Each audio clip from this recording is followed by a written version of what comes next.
Welcome all to the Data Science Seminar from the University of Washington eScience Institute. As part of the University of Washington, we acknowledge the Coast Salish people of this land and the land which touches the shared waters of all tribes and bands within the Suquamish, Tulalip, and Muckleshoot nations. Today, we are going to have the third talk from a series featuring talks from participants of the winter 2020 Data Science Incubator Program at the eScience Institute. This is a data science incubator, which is a 10-week intensive program supported by the eScience Institute that pairs a data scientist from eScience and a student, postdoc, staff, faculty member on campus to tackle a data science challenge in arts, engineering, humanities, or science. If you are interested in this program, sign up for the mailing list so that you can receive announcements when it's time to submit proposals. We will be using the Q&A feature for this seminar. In order to find it, you need to look down and see the Q&A button, and you can type your questions there. You can either type them during the talk or after the talk. And our speaker today is David Diaz. He is a PhD candidate in the School of Environmental and Forest Sciences. David's research seeks to enable forest conservation and management in a sustainable, environmentally respectful, and economically viable ways using cutting-edge tools of data science and remote sensing. Prior to and during his PhD, David works with Portland-based nonprofit EcoTrust, where he's currently the Director of Forestry Technology and Analytics. It was a pleasure to work with him this winter. And he is gonna say more about his project, which is titled Learning to See the Forest and the Trees Using Computer Vision to Make Forest Stewardship More Accessible. Go ahead, David. Right. Thanks, Valentina. And as I'm going through presentation, Valentina mentioned using the Q&A. If you want, I'm happy to take those questions as I go. So Valentina, if you're monitoring that, feel free to interrupt me as I'm going, and I can jump in and answer any of the questions as they come up. Hopefully, we'll have a nice chunk of time at the end as well to dive in more detail. But first, thank you for this opportunity. The incubator program was really helpful for me. I enjoyed it a lot, and Valentina was also a real pleasure to work with. So let's dive in. So starting off with kind of why are we doing this? In my role at EcoTrust, as Valentina mentioned, it's a nonprofit organization headquartered in Portland, Oregon, but we work across what we call Salmon Nation. So from Northern California up to Alaska. And most of my work in that role has been trying to make ecological forest management more accessible to landowners. So, we have this concept that, for most of the family forest landowners, tribes, municipalities, and some of the state forest landowners, there's a very strong ethic about why they own and manage their lands that goes beyond timber production alone or revenue generation, for example. But a lot of the alternatives to traditional kind of production forestry methods can get pretty complicated and involve a lot of trade-offs. So about 7 years ago, we launched an application called Forest Planner, which was it's like a choose your own adventure web app for forest owners. And every year, I've had the opportunity to give a lecture or a computer lab, at something called Tree School, and we've done workshops like this around the state. And basically, what Forest Planner does is it provides landowners this opportunity to find their property, map it out, say what type of forest they have, and then do these scenario comparisons of what happens if I manage my forest this way, what happens if I manage it that way, and it will tell them things about timber, timber stocking and timber outputs, carbon storage, wildfire hazards, costs and revenues, things like that. And so it starts to kind of make the different types of silviculture or management approaches a little bit more accessible. And as we were doing this, as we were doing this outreach and workshops with landowners, we started to notice that a lot of the folks that were getting into classes like this were actually still further back on the learning curve in terms of trying to navigate what to do with their properties. And a lot of the landowners were first starting out into stewardship planning. And forest planner required a user to come to the application to be able to divide their property into management units called forest stands, and then to specify what type of forest was in there, in a quantitative way. They needed to be able to say what type of trees, how big they are, and how many of them there were. And we noticed that a lot of landowners were really getting stuck there. And so what we started to do about it was to develop this kind of intermediate application that we launched this December called Land Mapper. And so basically, for a lot of the landowners that were trying to develop a forest stewardship plan, they didn't need to get into scenario planning, right? They just needed to take stock of what's on the property and what do they want to do about it. What are their goals and objectives? And so Land Mapper is an application that basically allows anyone in Oregon, which is what it covers right now, to search for their property, click on a tax lot, and then it auto-generates their aerial photos, their topographic maps, their soil maps, their stream maps, and it essentially auto-populates most of the maps and tables for a stewardship plan that qualify landowners for cost share programs provided by state and federal governments, and allow them to access different incentives as well. So this is live. If you look for Land Mapper and EcoTrust, you should be able to find it and take it for a test drive anywhere in Oregon. And this work that I'm going to be talking about today is also supported by a multi-year federal grant that I secured in my role at EcoTrust, supported by the USDA Western Sustainable Agricultural Research and Education Program. And so it's in collaboration with folks from Wallowa Resources, a community-based organization in Northeastern Oregon, with Greg Edel, my PhD supervisor here at UW, and Kirk Hansen, who's a director at Northwest Natural Resources Group, which manages a group of family forest properties and provides consulting services for them. So they do a bunch of forest management plan writing, for example. And we've got a pretty big diverse team of people that are involved in this work. So up on the top row are some of the folks from EcoTrust who are involved in it. In the left, lower left corner, we've got the folks from Northwest Natural Resources Group that are involved. Running here along the middle are the folks from Wallowa Resources, and my advisor, Greg Edel, here at UW, and Jasmine Brown, a PhD student at Michigan State University as well. And that research involves a lot more that I'm going to talk about now. It also includes a lot of extension work that's going to be done. And we have an advisory team involved in that as well. So in the top row, we have family forest owners in Oregon and Washington. Colin and Steve are both tribal foresters. Sherry works with a land trust, and Nate and Andrew are with Oregon Department of Forestry and Oregon Natural Resources Conservation Service, a federal agency. And Lauren Granz is an OSU Extension forester. So we had a sense that there were a lot of different interests in getting easier access to forest data that could be implemented directly into management plans. And the unmet need, that I'm going to spend most of the time talking with here, is producing something like this. We want to segment a scene and label the forest types in it. And this is traditionally called stand delineation. But so this is something that there's no publicly available data like this right now. And all of the publicly available data are things like where are your streams, what's the topography like and all of that. And so there's this kind of additional layer of trying to take a lot of this raw data floating around from satellites and other data sources like that and actually turn it into something like this that landowners could be able to drop into a stewardship plan. And for us, the goal is to actually have this map auto-generated in part of the Land Mapper application. Okay, so first things first, for those of you who aren't foresters, what is a stand? How do you make a stand? And so this is, I think, a really good working definition here.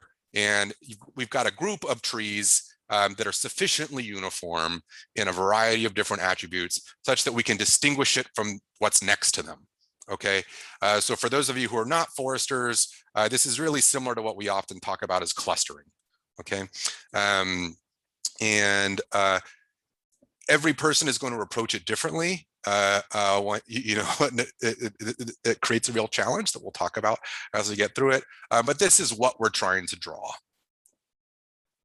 And so what we want to end up with, once we've drawn these boundaries between things, we also eventually want to figure out what's inside it, right?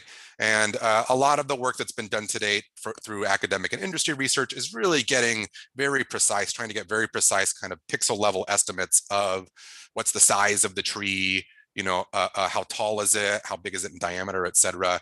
We're not trying to clear that bar. For a stewardship plan, we're trying to meet a simpler level of classification, which is what's the dominant species, what's a category of the diameter. We don't need to get the diameter like hit the nail on the head. We just want to get it in a general range. And we want to get a sense of how much canopy cover is there. Is it open? Is it sparse? Is it close canopy, et cetera. But we want to make these predictions for polygons, not just for raster, pixels in a raster. So some of the general approaches that have been used before. The classical approach, right? Going back into the 50s even, the way this was typically done was that you would collect aerial imagery, lay out a transparency or mylar sheath on top of a large aerial photo, and then people would draw with markers on top of it. So we have digital analogs for that now, right? Where people are using a geographic information system. They're taking aerial imagery that's collected, every couple of years, and they're hand drawing, with their mouse, to identify stand boundaries on it. Some of the things that we'll see in here is that, there's boundaries that get introduced that aren't immediately apparent. If you didn't know what was on the ground, or that there's different property owners, for example. Sometimes you see features like roads showing up as a really clear boundary and sometimes not. And so there's a lot of noise. From a computer vision perspective, I consider this noise that we're going to have to deal with as we get through this.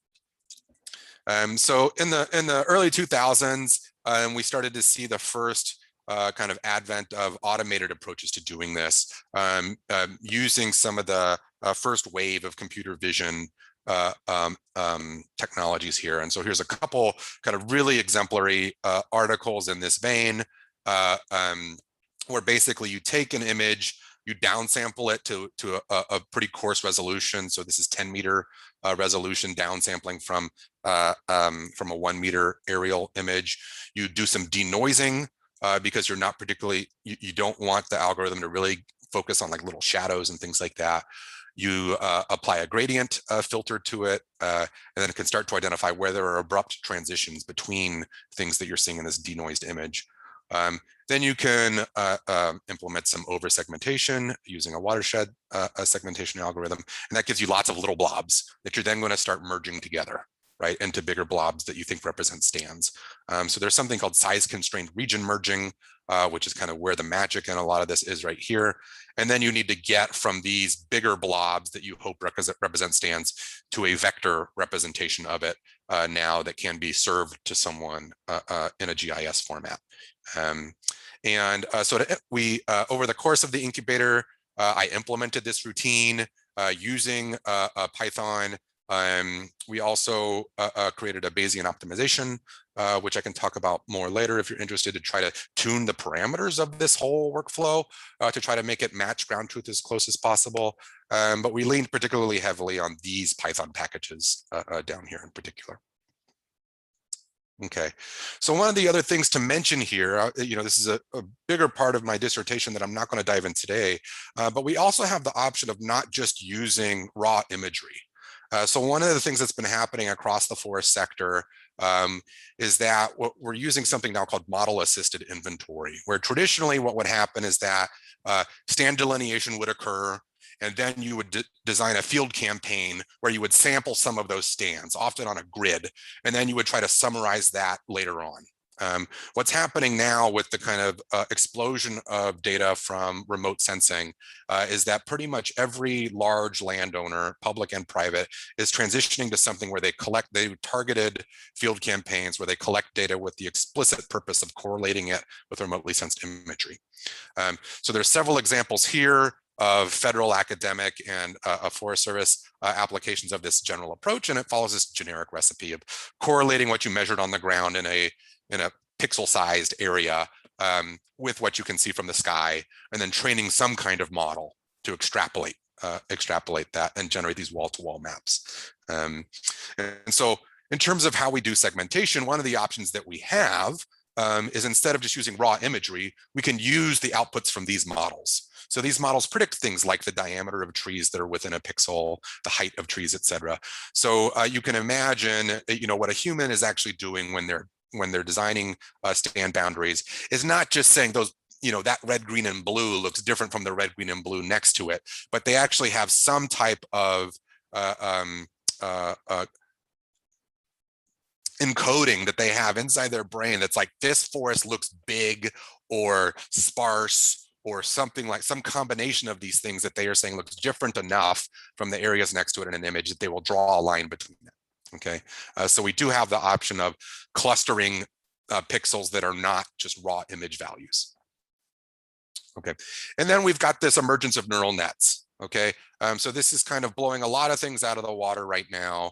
And in terms of automation and computer vision problems is really where the state of the art is and advance incredibly. So the basic idea here is that you teach some really intense nonlinear algorithm how to perform your task. And you're not so much concerned with the individual steps like we did with that size-constrained region learning workflow. You just said, reproduce the output, figure out how to reproduce the outputs. And so here's an example. What I really like about this is that as I started getting into data science, it became apparent that there were smarter and better paid people working on things like self-driving cars to solve some of the same problems that I thought I was having. So this is one approach called mask-RCNN, where it's identifying cars and people and individual cars and individual people from a scene. And so the question that I asked is this the same thing as land cover instances or forest stands? Can we hijack something like mask-RCNN to perform this type of task? So as one of the first things that Valentina and I did as the incubator kicked off was we kind of tried to scavenge around the literature to find out what the different options were for doing this. And there were a million flavors of neural networks to choose from. We had some that were single task networks, so that just did semantic segmentation, which is shown up here, is like, show me all the pixels in an image that are forest or water, for example.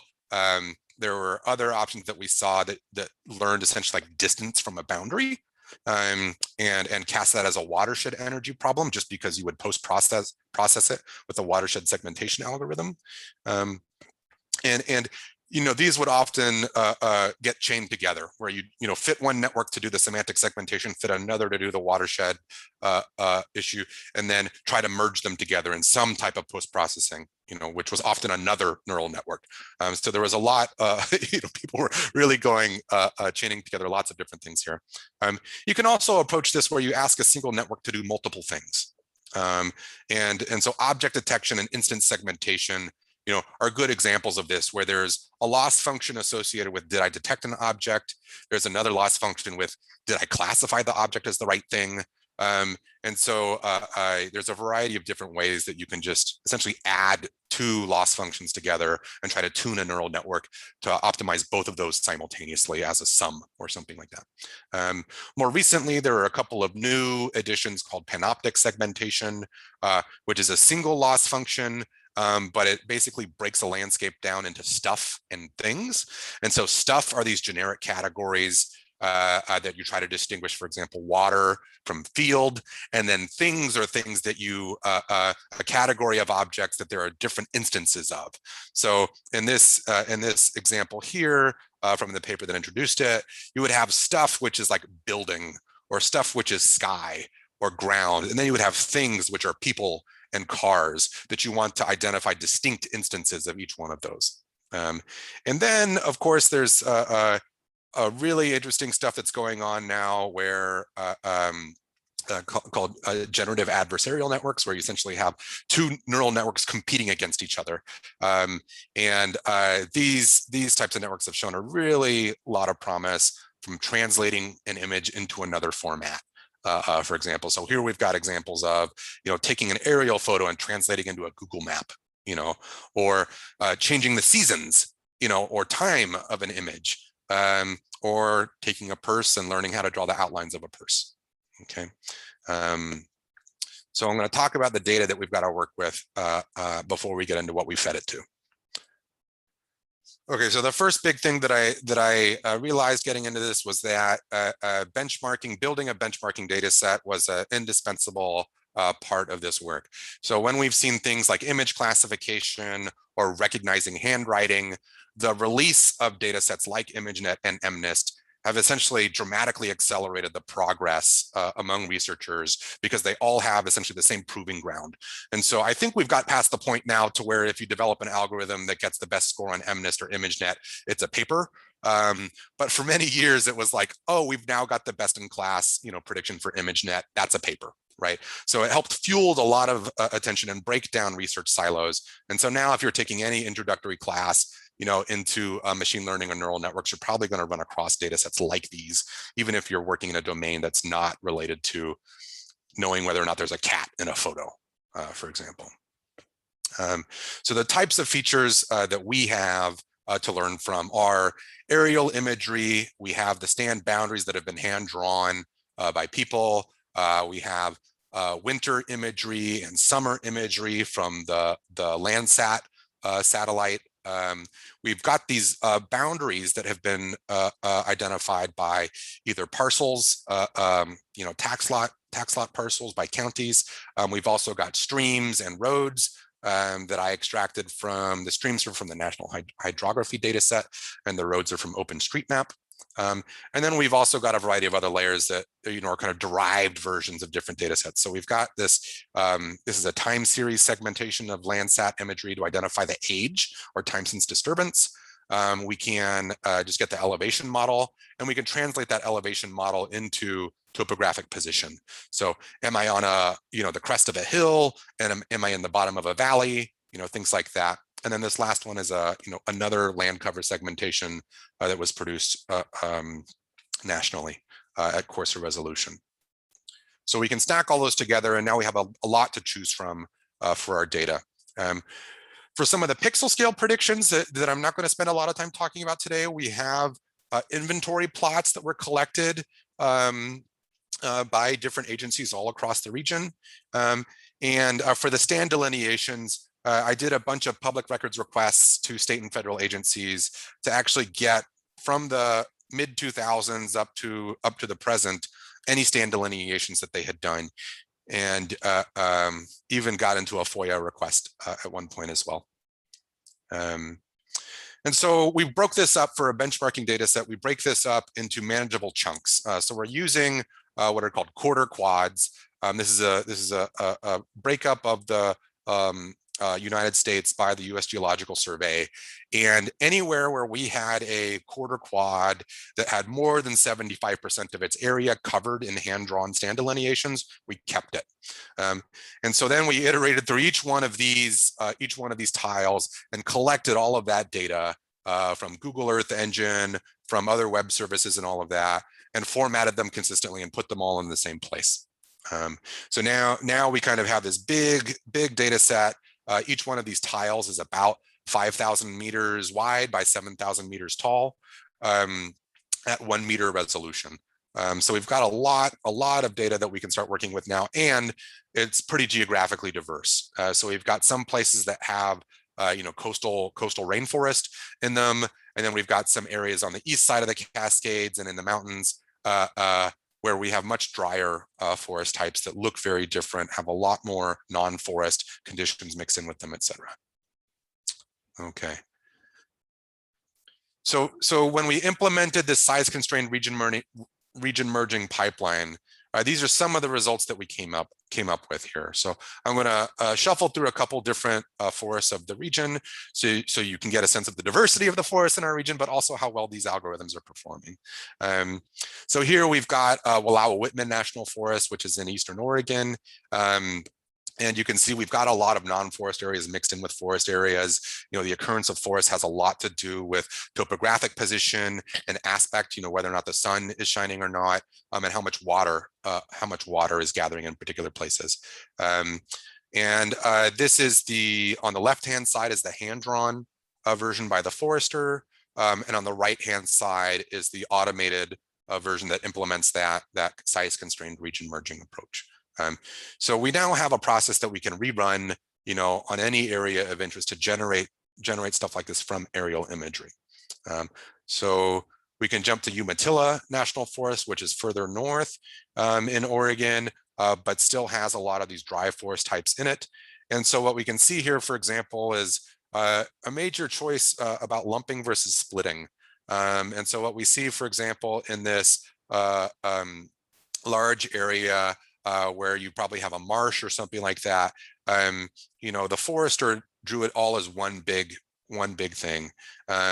And when we are using size-constrained region merging, we essentially do this graph. We build a graph of all the little blobs that are next to each other, and we start merging them together within some constraints. So we say things like the biggest blob cannot be bigger than this amount, and the smallest blob needs to at least be this size. And so it ends up having this, kind of what's our desired average size. And so we struggle to kind of accommodate really tiny areas and gigantic areas, at the same time. But in general, what I really like about these types of things is that they seem to follow boundaries pretty well. And they're unaware of things like property boundaries that have these harsh straight lines. But in general, they're doing a pretty good job of picking up things that your eye can detect, from the imagery, for example. So Mount Hood, most of you, I hope, are familiar with Mount Hood, on the border between Oregon and Washington on the Cascade Range. And so here's where we have some moist forest conditions, very dense forest conditions. And, what we see, for example, is that this utility corridor is getting picked up as multiple stands, as opposed to fewer stands that were hand-drawn by the forester. This stream area is being snapped much more tightly by the automated approach than was being done by the forester. But some of that probably has to do with operational constraints.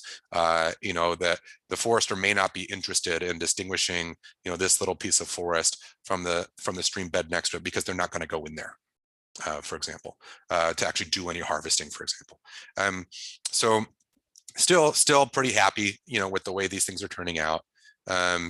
Willamette National Forest. So now we've got an area that's obviously being intensively managed. We've got this kind of checkerboard of clear cuts that's been going on as well. And we have this mixing together of really tiny things and really big things, right? And so our automated approach, struggles to kind of do both of those and starts to force divisions in these large stand areas based on what it thinks is a distinction, from the imagery. And we don't see a lot of these really tiny little things coming up because we said we don't want to accept things that are smaller than 1 acre, for example. Okay,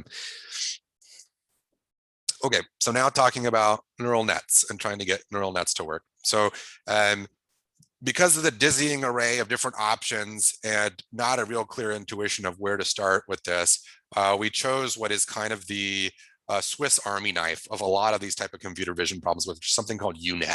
And it's a convolutional neural network that combines information at very fine pixel resolution and then summarizes things to coarser and coarser resolutions and smashes all those together. So it's simultaneously trying to use information at very high resolution and patterns that it senses at larger domains across an image.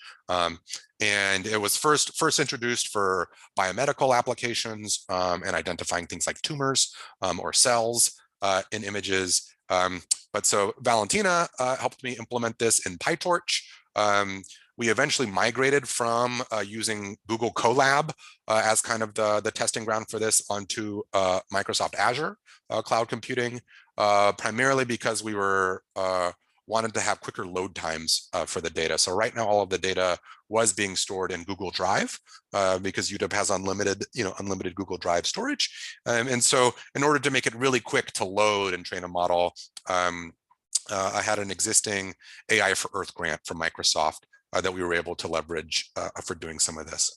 And we use this, we trained the model for the semantic segmentation. It's eating pretty small images, 256 by 256. For this boundary detection, I used a larger image. And what we fed the UNet was aerial imagery at 1 meter resolution. We also fed it additional layers. So this is red, green, blue, and near infrared. So there's 4 channels of imagery that are already coming from that. Then we've got something called topographic position index, which is, am I at a place that is higher or lower than a donut surrounding me at 300 meters or 2000 meters? So this is what tells you, like, am I at a local maximum or local minimum at a convolution that's like larger than what most of the networks are going to be looking at? And then slope as well. To do augmentation on the data as we're going through this, we've got, like I said, each tile is 5,000 by 7,000 meters. But we can't feed that whole image to the network. So we break it up into smaller chunks, these 256 or 400 sized images. And so what we can do here is every time we can actually choose a different random chip from each one of those tiles. And so it basically gives a lot more different training options, training data samples for the neural network to try to generalize better. And to see a lot more different types of conditions. For the watershed segmentation approach through trial and error, we started appreciating that when you look at 1 meter resolution imagery in a chip this small, there's not really any context. Even as a forester who's done a lot of this kind of work, I would look at it and say, what the hell am I looking at? And so I think the intuition I had was that if I can't look at it and make sense of it, it's probably a pretty steep learning curve for a neural network to learn as well. So we zoomed out a little bit and tried to coarsen the resolution to the point where we actually start to see stand boundaries in a more meaningful way. And so for the segmentation task, we're trying to predict several different categories of land cover: water, forest, field, barren, and developed. And we also set up a regression task with a separate UNet of just saying, how far am I from a stand boundary? Okay. So here's what we got, right? So this is the UNet trained to do semantic segmentation. And so the dark green areas are the forest, the light green areas are fields, the blue areas are streams, the black is roads, and the gray is barren. If you see any white areas, it means we didn't have any data that was there. But so what we have here on the left is the natural color aerial image. In the middle, the ground truth that we were trying to learn from, and on the right, the predictions from the neural network. And so one of the things that kind of jumps out at me is that we have the model learning to generalize beyond these kind of bigger areas that were identified, for example, as field. So when we look up here, for example, we can see areas that are being picked up, as non-forest in the image up here that are not present in the ground truth. And so an area right here as well, where we have this kind of field area stretching up, our model starts to pick that up, whereas the ground truth did not. And so we have this kind of noisiness in the ground truth data about when these stands were drawn relative to when the imagery was collected. So for the Forest Service, for example, it was often the case that we had these stand boundaries that hadn't been updated in many years, and have been used as kind of like the best thing they've got, for more than a decade. And the other thing that we notice here is that we see fatter lines for the streams and the roads. So each of these pixels, each of the roads and streams was burned at like a pretty narrow narrow width into the ground truth imagery from these other data sources. And what we see the neural network learning to do is that, like, when I see these depressions in the landscape, I'm probably looking at a stream, for example. So it starts to identify what are kind of like aquatic areas, as opposed to what a kind of thin line might have been from where is the water flowing. Okay, but we also see these things like the topology of the lines is not being respected. So we have these dashed, the streams are not all continuous, right? So the model is losing, not connecting all the roads all the time. It's not connecting all the streams all the time, but it's detecting areas that are kind of like road-like areas and stream-like areas, but not necessarily enforcing topological correctness on them. Like, this is a line that needs to be fully connected.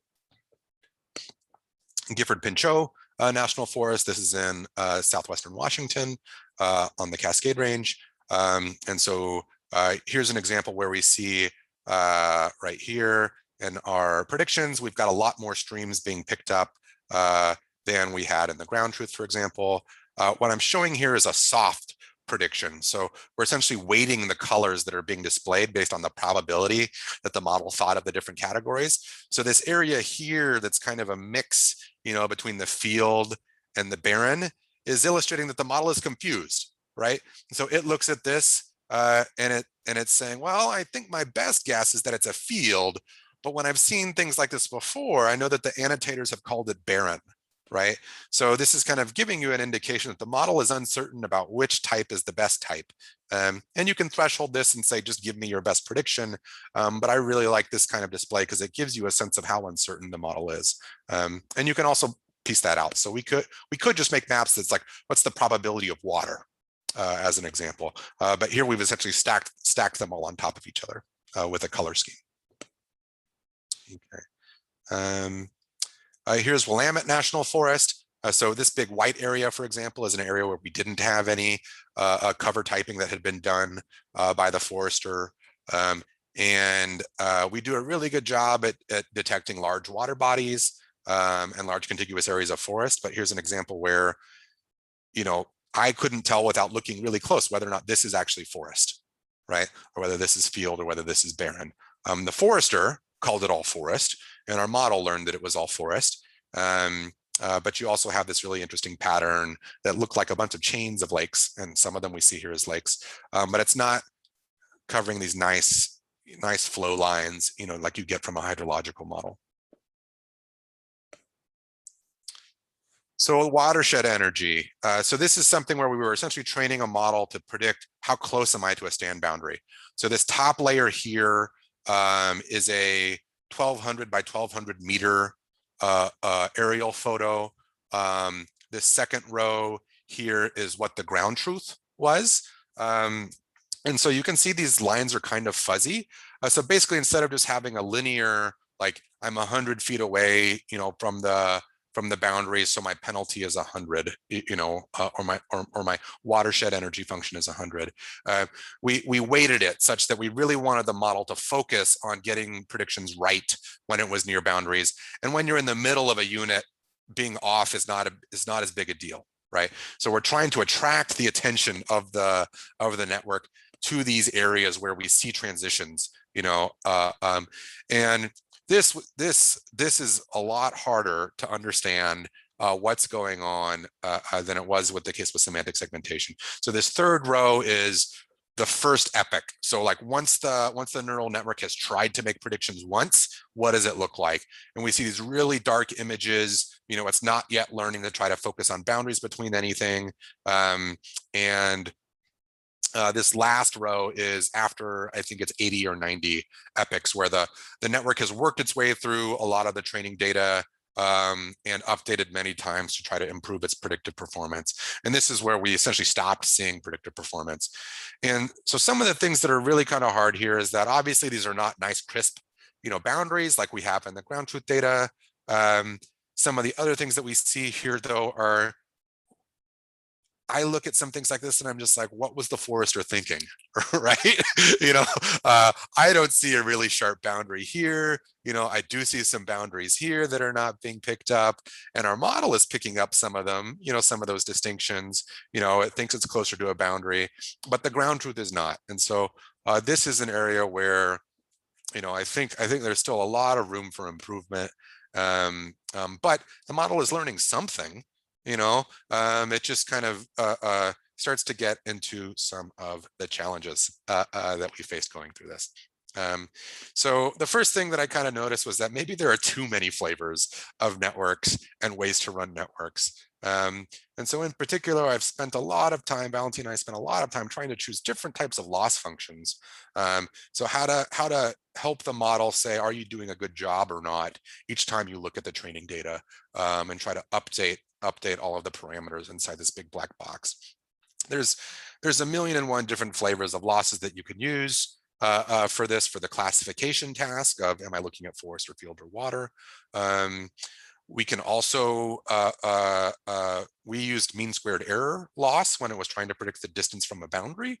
But we can also, like I said, modify that distance to boundary such that, we're more interested in seeing a lot of attention paid on the areas near boundaries as opposed to areas that are interior to a stand, for example. And then we started running into this, well, what do you do with a learning rate? So we could play around with how quickly you want the model to try to get the answers, and improve its performance, and how you wiggle those things can change how much the model learns, how quickly, dramatically. And sometimes it will just prevent the model from learning at all. And so up here is a graph of what we saw, for example, training the semantic segmentation. We used a dice loss, which is just one of the many different types of loss functions you can use.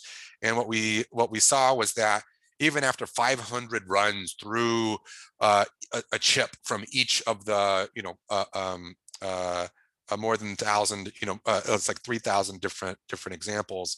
After 500 times of working through the data, it was still improving, right? So that's a long time. And we'd like to get it to learn faster than that. But it's kind of an open question of how long will it keep learning. So I just let this run for days and days and days and days, and maybe it will keep learning. When we looked at the watershed energy, we saw a similar pattern, but that happened much more quickly, right? So what we saw was that within 10 epochs or 10 runs through the training data, we'd learned almost all of what we were going to learn. We still saw some incremental improvement, but by the time that we were 50 or 60 epochs in, we started to see the training data set versus the held out, validation data set start to diverge. So we started to get a sense that the model was overfitting the training data here, but the results were still not that attractive, right? So we kind of have this problem as well about how to deal with the stand boundaries. Is this something that we want to explore as a classification problem? Like, am I looking at a boundary or not? You can think of that as a binary classification. Or do we want to do the distance from the boundary as a regression target and try to learn from that? Confounding all of this, we've got these noisy annotations. So in every region, we've got a different forester doing this. Maybe it was at the beginning of the week or at the end of the week, and they were in a good mood or a bad mood. And we've got lumpers and splitters, right, that are doing that. We also have wide variation in terms of what a forester in one region calls field and what a forester in another region calls a field, and what one forester calls barren and another calls barren, et cetera. And the other issue that we ran into here is, in contrast to some of these things of like draw a bounding box or tight fitting boundary around a car, you can ask someone to do that and a lot of people will come up with pretty consistent answers. Forest stands don't have that same quality of them. So sometimes you have these really abrupt transitions that foresters will distinguish consistently, but then we also have these areas where, someone is going to use different criteria that may or may not be explicit to actually lump things together or split them. So we had a lot of essential noise in the training data that we're struggling to overcome.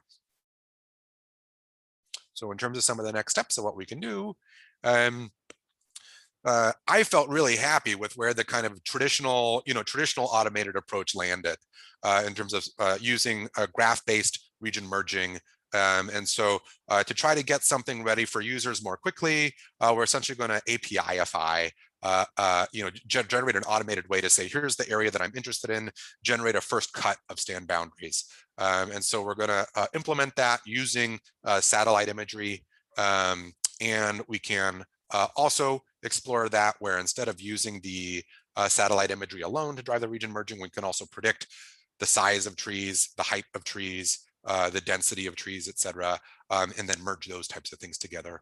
And there's also an option unexplored as of yet to use both for the saying how similar different pixels are to each other.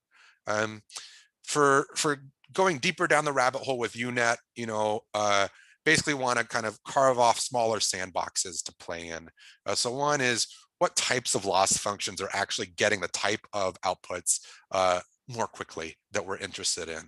So there's an inherently subjective quality to this of saying, do these stand boundaries or stand types look like I want them to look, right? And then there's playing around with how quickly to try to train the model, how quickly you want it to try to learn, and whether you adjust that learning rate over time. And so once we kind of come to some good examples like that, then we can rerun it on the whole data set. But basically, we've kind of got this trade-off right now of having too much data and models that aren't learning effectively enough at the outset. And then there's also this, like, just throw it all out and choose another model, right? So one of the nice things is that there's implementations of this panoptic segmentation approach of identifying stuff and things and different instances of things produced by Facebook called Detectron 2. That's open source and easy, well, I say easy, having not implemented it, easy to implement. And then there's a really interesting model called Pix2Pix that I'm interested in. And this is basically outsourcing all of this kind of stuff, outsourcing the loss function engineering, learning rates, and all of that. A lot of that is outsourcing it to another neural network. So you ask two networks to compete against each other, one that's trying to fool the other one, and the other one's that's trying to guess whether or not I'm looking at a real image, a real stand delineation, for example. So that model called the discriminator figures out whether or not what loss function it should be using to try to say, is this real or not? So those are the kind of few rabbit holes that we might go down in the future, and really look forward to hearing any of the questions that you might have for me to talk a little bit more about how we implemented this or anything else. And huge thank you to Valentina, without whom I couldn't have done any of this. All right. Thank you, David, for the interesting talk. We have some time for questions, and we already have the first question. I'll read it out to you, David. The question is from Jose Hernandez, and it asks, aside from fine-tuning and potentially trying different models, is there any effort dedicated to improve the annotations, the training data? That's a great question. So I think there's, at this point, I have not invested, as the project was starting, I thought maybe I can spend some time fine tuning the annotations. And it very quickly became overwhelming. So it's very easy to spend a lot of time, particularly, Valentina might be able to describe what her experience was looking at the stand delineations as a non-forester into this, and it's incredibly subjective. So I think you could tighten up the stand boundaries, but it would be my version of tightening up the stand boundaries, for example. So I think there's the size of the data set that we have is so large that our hope was that the model would learn to generalize, pretty well if you just overwhelmed it with millions of examples. And it seems like for the for the land cover typing, it seems to have succeeded. For the boundary detection, we essentially got to the end of, the incubator before we really got to explore that in much depth. But it's hard to tell. So I think there's, one of the things we've also seen here as well is that a lot of the interesting research I'm finding particularly interesting about neural networks right now is this idea of style. And so we can also potentially try to separate training a model that represents a particular forester's style of delineation. You might have seen some of these things of like teaching a network to reproduce Van Gogh, Van Gogh-like, paintings from images, for example. So we could consider this, a way where we just use different annotators as different targets, for the model to learn different styles of forest stand delineation, to try to get beyond that. But it's a real problem. I don't have a great answer for this, and right now, and yeah. Yeah, I'll share that as my experience. Like first I was like, oh, project with training data, and then David shared the training data with me, and I really stared at those images, and there are certain places where you don't see absolutely any boundaries, and then they add some stuff, or you see clear boundaries and they don't add them. So yeah, I literally thought I was questioning whether anything is possible at some point. But another thing that I think something that could be tested maybe more within the current framework is to just see the performance within an individual person versus individual agency and how they annotate. So that may be something without running a new model, we can do a little bit more formal testing, how it performs across different annotators. Any other questions? I can ask a question while others are thinking. Is David, now you have kind of a lot of these methods, and to a data scientist, you can kind of share, well, this is the network, this is the notebook I use, go and figure it out. But how do you think about sharing some of these to your colleagues at EcoTrust and some of the land managers, given that there's all these uncertainties yet? Any thoughts on that? Yeah, so I think there's definitely kind of a buyer beware or caveat emptor, kind of thing here, where basically, I think we're, at least with the size constrained region merging approach, for example, we're getting decent, performance in terms of auto drawing stand boundaries. And so for some, like I mentioned, we have these pixel-based predictive models where we can do a pretty decent job of predicting at 10 meter by 10 meter resolution what we're looking at. So we can draw these blobs that may or may not be convincing to a human that like those are the blobs they would have drawn, but they can at least get to larger objects than pixels that we can use to characterize forest conditions in a way that a landowner or a forester might then be able to essentially use as a starting point. So I don't think we've got all the way to the finish line, in terms of handing something, to a forester or a landowner and saying, you don't need to do anything, right? Here's the map, put it in your plan, you're ready to go. So what we're kind of anticipating at this point is that we need to be able to provide essentially a wrapped up version of this to where a landowner and their forester can access the data easily, not get worried about the algorithm that's being used to predict it. But the approach that we've imagined so far is to intentionally over-segment the image, such that when a landowner or forester gets it, it's easier for them to merge things together than it is for them to insert dividing lines between things. So hopefully there's some kind of expectation that we can set here where we can come up with a good enough guess that a landowner can then have some large enough blobs, that are stand-like on their property, that they don't have to spend time collecting inventory, for example, out in the woods, but that they can actually have a starting point that's like blobs that they might want to merge together into management units. In terms of sharing with, collaborators and all of that, this was a real interesting opportunity to learn how to set up reproducible computing environments. We were using Conda and starting to move from, getting something running on Colab to getting something run on a virtual machine in the cloud. So learned a lot of the kind of headaches associated with doing that. I think there's going to be some, one of the other major deliverables that we're hoping from this project is actually the data set. itself. You know, we've got it pretty well organized at this point. Haven't yet formatted it in the format that a lot of the other big benchmarking data sets are formatted in. But I'm really hopeful that both for the plot level models that we have and the stand level models that we have, that I have not seen data sets like this published anywhere. And so I'm hopeful that having plots that cover millions of acres and stands that cover millions of acres, that alone will help the forestry researchers like me in particular start to compete the same way that people like, oh, do I have a better LiDAR producing model, you know, or LiDAR predictive model, and to actually start using large data sets, you know, to answer some of these things.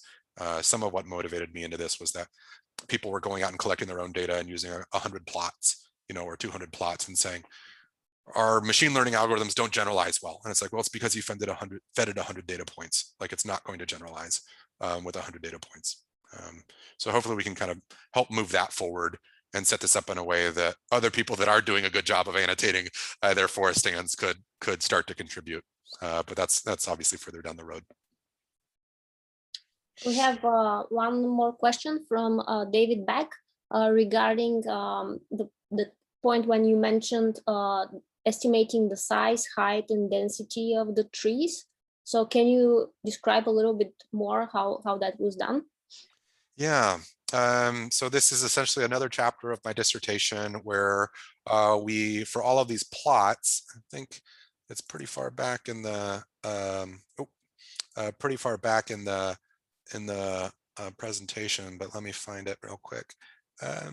We had these plot level observations here, like this, where for several thousand of these plots, we were able to collect coincident LiDAR point cloud data and satellite imagery and a variety of terrain and climate data and all this stuff as well. And so we were evaluating how well we could transfer models from one region to another, whether or not a model could generalize well if it ate all the data versus eating data from a particular region. So what we did there was not using neural networks. This was all using the kind of old, you know, quote unquote old machine learning approaches of like random forests, gradient boosting machines, k nearest neighbors and things like that, as well as linear models, just to try to predict these forest condition indicators that we were interested in. And so in general, we found that, you know, the things that are pretty directly related, you know, to the sensors, what it's actually sensing, you know, the models were doing really well. So like LiDAR is firing a laser from an airplane. It does a really good job at measuring heights of things. Similarly, the satellite data did a really good job at canopy cover, estimating how much canopy cover there is. And then when you start to get at estimating the average diameter of trees or the volume, you know, of trees within an area, you start to see the errors compounding. The results that we were finding there were still competitive with the publications that have come out on these topics in other regions, you know, in the Northwest and around the world. But this was one of the first examples that we were aware of where you had a large multi-ecoregion data set where we essentially set up a nested cross-validation scheme of saying, if I haven't seen data from this region, can I predict well what's in this region, you know, and can my models generalize well? So we did a much more principled approach, you know, to trying to constrain the data that a model could learn from and see whether or not it could do well outside of its comfort zone. And by virtue of having thousands of plots instead of 100 plots, we actually did see what you expect, you know, when you feed a machine learning model lots of data, is that it does generalize well.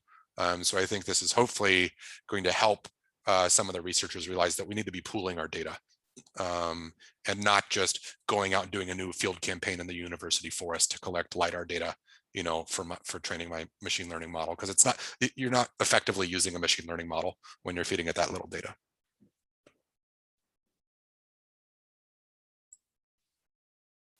All right, so we are up to the time. Thank you, David, a lot. And we'll reconvene next time with more talks from the incubator program. Thank you all.